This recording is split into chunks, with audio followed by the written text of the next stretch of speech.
What would you do if the very person who smiled at you every morning, waved to your daughter, watered her garden next door, turned out to be the reason your child almost didn't wake up one night?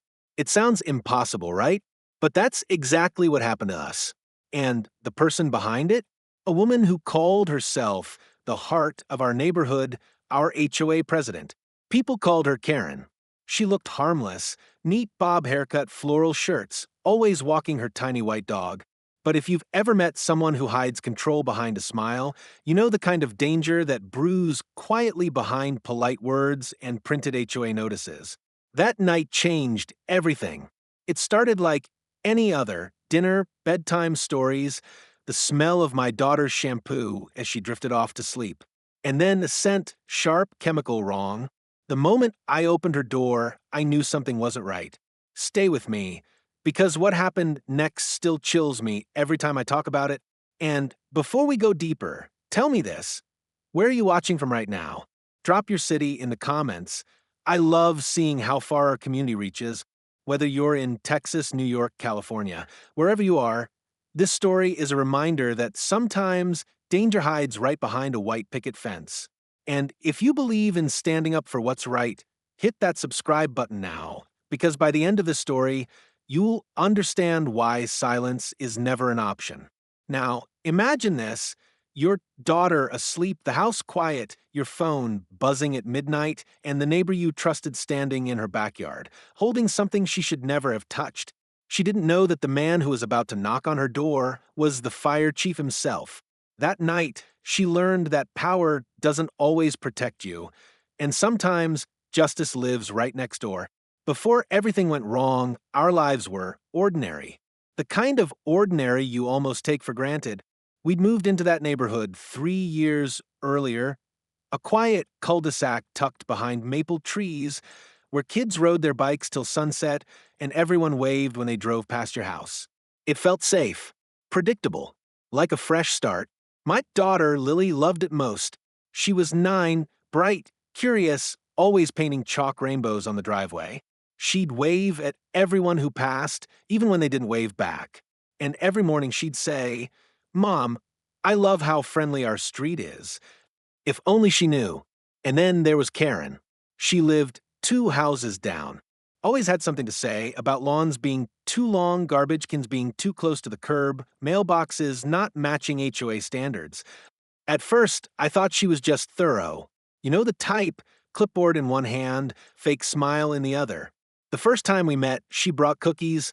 She stood at our door, smiling too wide. "Welcome to the neighborhood," she said. "We take community standards very seriously here." I laughed politely, thinking she was joking. She wasn't. Over time, the cracks began to show. She'd leave little notes on people's doors, friendly reminders, she called them. Ours started simple.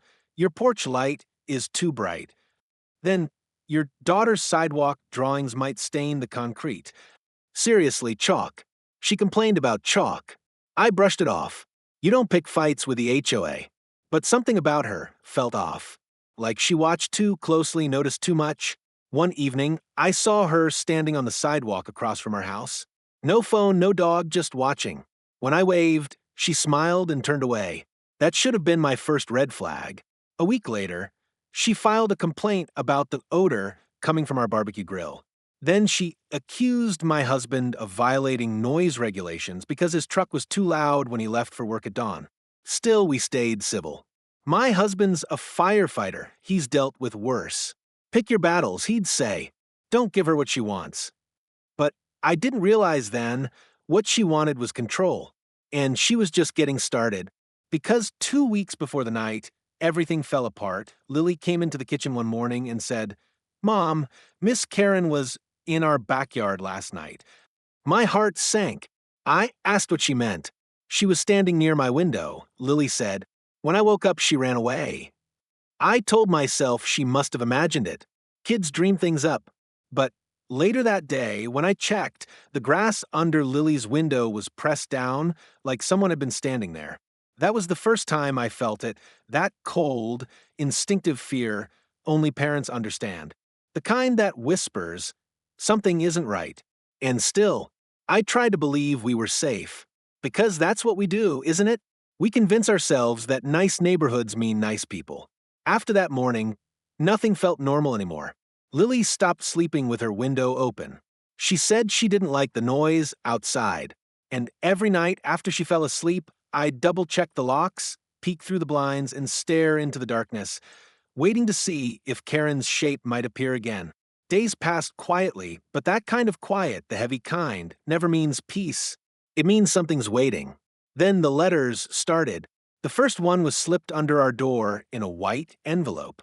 No return address, just typed text. Your family has been warned about multiple HOA violations. Please consider relocation if you cannot comply. Relocation. Who even says that? I remember laughing nervously when I showed it to my husband, Ryan. Can you believe this woman? I said. He frowned, folding it neatly. She's pushing buttons. Ignore her. The HOA can't relocate anyone. But it didn't stop. Every week, another envelope. Your garden fence is too tall. Children's toys should not be visible from the street. Fire vehicles should not park overnight. That last one hit a nerve. Ryan was the fire chief, her fire chief. The irony was almost funny. Almost. He went to speak to her one afternoon to try and calm things down. I watched from the kitchen window. Karen stood at her porch, arms crossed, smiling like she was enjoying every second. Ryan spoke with his hands open, calm, patient, professional.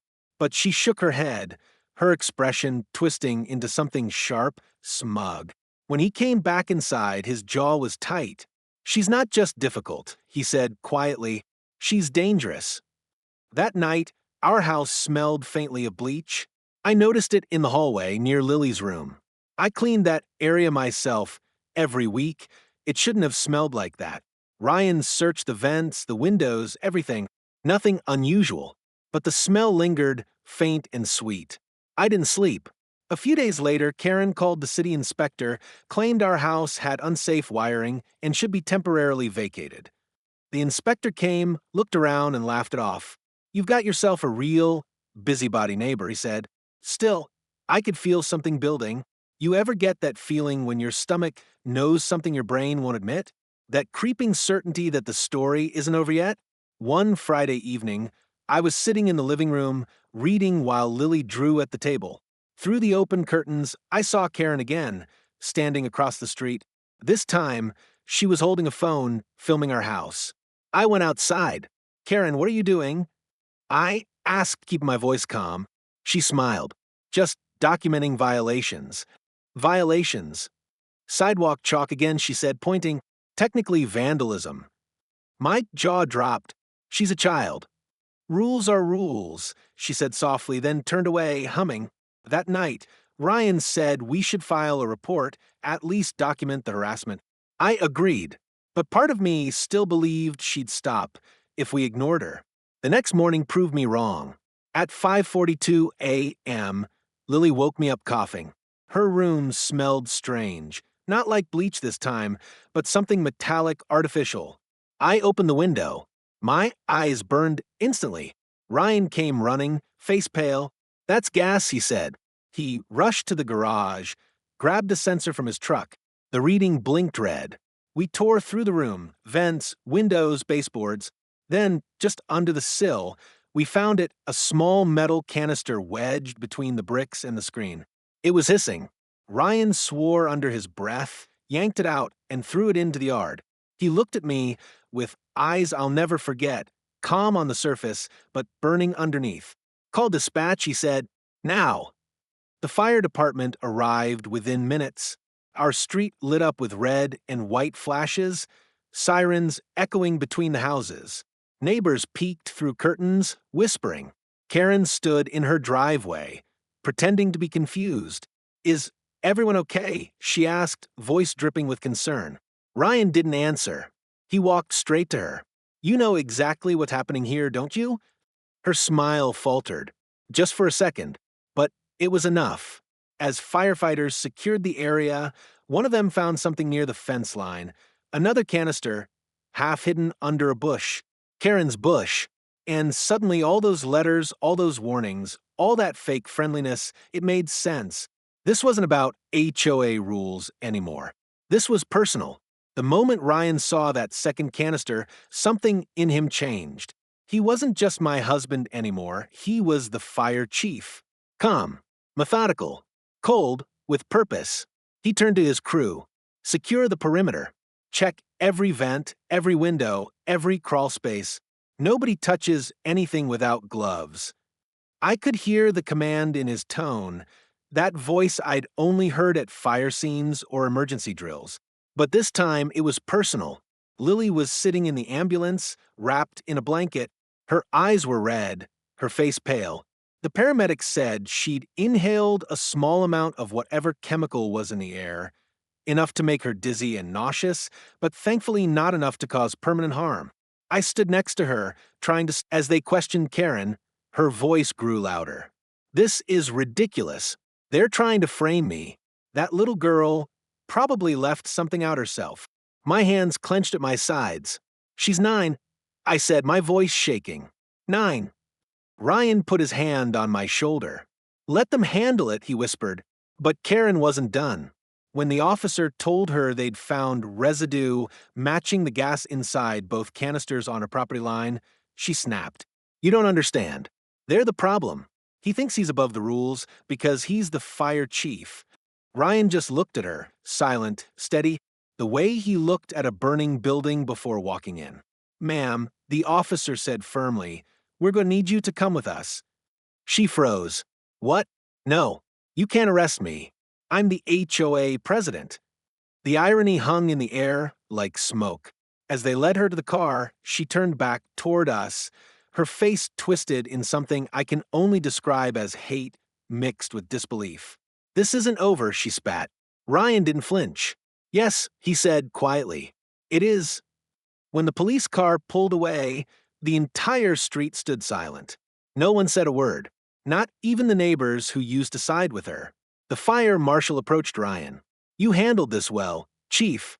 Another 10 minutes, and your daughter might have inhaled enough to knock her unconscious. That hit me harder than anything else. I looked at Lily sitting on the ambulance step, clutching her teddy bear, still trying to smile at me. That image will never leave me. That night, after the chaos settled, our house was declared safe to re-enter, but we didn't. Ryan booked a hotel. He needed to stay close to the investigation anyway. When Lily fell asleep, I sat in silence, listening to the hum of the air conditioner, the world finally still. And then I whispered to myself, we trusted her. The next morning, Ryan told me something that made my blood run cold. The fire marshal found traces of the same chemical on her gloves, in her garage. She must have been planning this for a while. That's when it hit me. This wasn't just spite. It was obsession. Whatever Karen had against us, the noise, the chalk, the truck, it had turned into something darker. And we had barely escaped it. The next few days felt like we were living inside a crime show. Only this time, there were no commercial breaks, just the constant weight of questions, interviews, and memories we didn't want to relive. Ryan had seen hundreds of incidents in his career, fires, gas leaks, arsons, but never one that started right outside his own daughter's window. It was like the lines between work and home had disappeared. The investigation moved fast. The fire marshal, police, and environmental health department worked together to trace everything. The canisters Karen used weren't just random tools. They were industrial fumigation canisters, the kind used by professional exterminators. And guess what? She wasn't one. The detectives found receipts in her trash showing she'd ordered the chemicals online 2 weeks before the incident, using her personal credit card. There was also a text message exchange between her and another HOA board member complaining about the fire chief's family and how we were ruining the aesthetic of the neighborhood. That message became evidence. They brought Karen in again for questioning. This time, she didn't come home. I remember sitting in our kitchen when the call came. Ryan was at the station. The detective said, Mrs. Miller, we've got her. She confessed to placing the canisters, but claims she didn't know they were dangerous. I just stared at the phone. Didn't know they were dangerous? She'd shove them under a child's window. What did she think would happen? Scented air. I hung up and looked out the window. The street was so peaceful that morning. The same houses, the same trimmed lawns, the same mailboxes, but everything felt different. Later that week, the local news showed up. They parked a van at the end of the street, reporters asking, "Do you feel safe here now?" Honestly, I didn't know. Safety isn't something you measure by how quiet your neighborhood is. It's measured by how well you sleep at night. And I wasn't sleeping much. Ryan came home late that night. He sat at the table, exhausted, rubbing his temples. They charged her, he said, attempted endangerment, trespassing, unlawful possession of hazardous materials. I exhaled slowly. It wasn't relief. Not yet. It was just the next step. Over the following weeks, the HOA tried to distance itself from her. We had no idea, one board member said. She acted independently. Sure. Convenient, right? Where were they when she was stalking families, filing fake complaints, bullying kids for sidewalk chalk? The same neighbors who once praised her dedication now avoided her name entirely. Her house sat dark for weeks, mail piling up. A for sale sign went up by the end of the month. Still, every time I walked past that empty home, I felt uneasy. Evil doesn't vanish just because you move the source away. Lily had nightmares for a while. She'd wake up crying, saying she smelled the bad air again. We got her into counseling, the department covered it. Slowly, she started sleeping through the night again. Ryan was different, too. More protective, more watchful. He installed new security lights, cameras, even motion sensors by the windows. He'd walk the perimeter every evening before bed. One night, he said something that stuck with me. You spend your life fighting fires, thinking danger comes from chaos. But sometimes it comes from people who crave control. The court case took 3 months. We didn't attend every hearing, but the day the verdict came, we were there. Karen sat at the defense table, hands clasped, looking smaller than I remembered. The judge read the charges and the sentence: probation, mandatory psychological evaluation, community service, and a restraining order. No jail time. I felt a strange mix of anger and exhaustion. It didn't feel like justice, but it was something. At least she could never come near us again.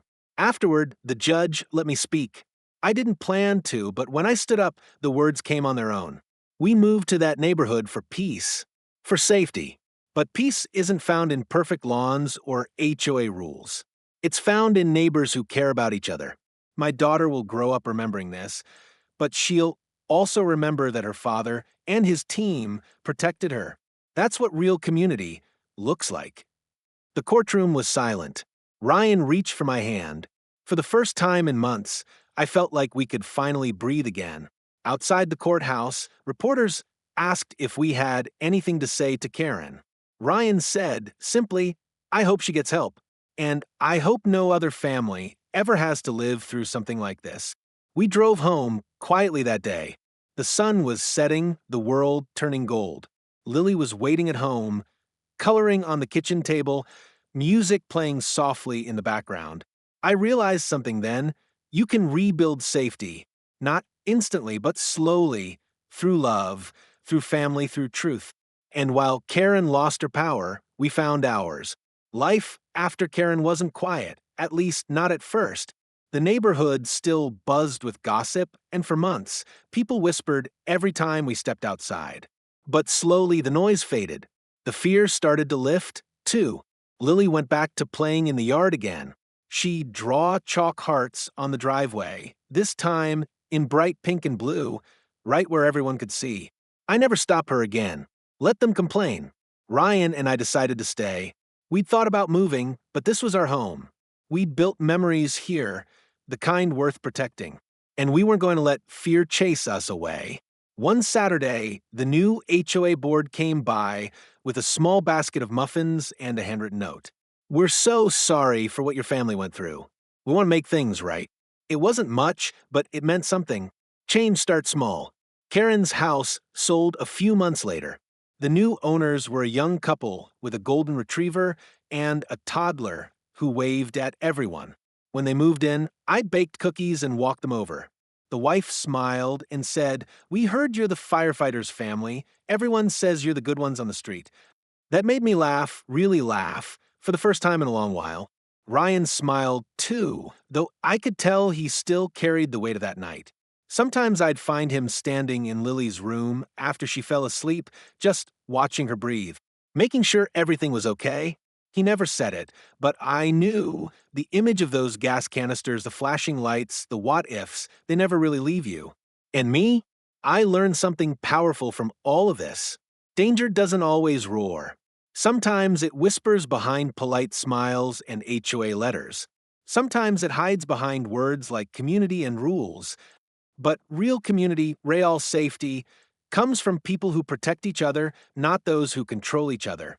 If there's one thing I'd tell anyone watching this right now, it's this: trust your instincts. When something feels wrong, speak up, even if it makes you the difficult neighbor. Because the truth is, silence can be deadly. And maybe most importantly, love fiercely.